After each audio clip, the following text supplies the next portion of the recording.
Serial Kitab Tauhid bagian 30. Di antara perkara yang bisa membatalkan tauhid adalah berkurban atau menyembelih untuk selain Allah Subhanahu wa taala.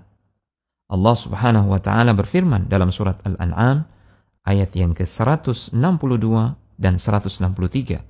Qul inna salati wa nusuki wa mahyaya wa mamati lillahi rabbil alamin.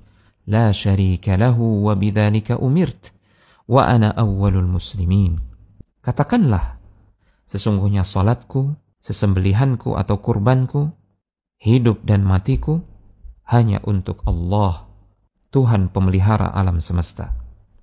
Tidak ada sekutu baginya. Demikianlah aku diperintahkan, dan aku adalah orang-orang yang pertama kali menyerahkan diri kepada Allah Subhanahu wa taala. Dalam ayat yang mulia ini, Allah Subhanahu wa taala memerintahkan nabinya sallallahu alaihi wasallam untuk mengatakan kepada orang-orang musyrikin yang beribadah kepada selain Allah dan menyembelih kurban untuk selainnya, aku hanya mengikhlaskan untuk Allah salatku dan sesembelihan kurbanku, dan aku hanya mengikhlaskan untuk Allah semata kehidupanku, kematianku di atas iman dan amal saleh.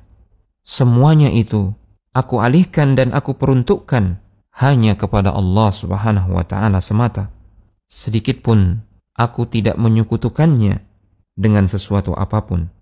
Berbeda dengan kalian, wahai orang-orang musyrikin yang menyekutukan Allah Subhanahu wa taala. Ayat yang mulia ini menunjukkan bahwasanya menyembelih kurban kepada selain Allah Subhanahu wa taala adalah perbuatan kesyirikan. Allah Subhanahu wa ta'ala dalam ayat yang mulia ini menyandingkan ibadah nusuk atau ibadah menyembelih kurban dengan ibadah salat. Maka sebagaimana orang yang melakukan salat kepada selain Allah Subhanahu wa ta'ala, dia telah berbuat syirik dengan kesyirikan yang besar. Maka demikian pula orang yang memalingkan sesembelihan kurbannya kepada selain Allah Subhanahu wa ta'ala, sungguh dia telah berbuat kesyirikan yang besar yang mengeluarkan dia dari Islam. Ayat yang mulia ini juga menunjukkan kepada kita bahwasanya ibadah salat dan ibadah menyembelih kurban adalah ibadah-ibadah yang teragung. Dalam ayat ini terdapat ungkapan wa bidzalika umirtu. Dengan yang demikian itu aku diperintahkan oleh Allah Subhanahu wa taala. Di sini menunjukkan ibadah bersifat tauqifiyah, harus berdasarkan kepada perintah Allah Subhanahu wa ta'ala melalui Rasulnya sallallahu alaihi wasallam. Karena dialah Allah Subhanahu wa ta'ala peletak syariat.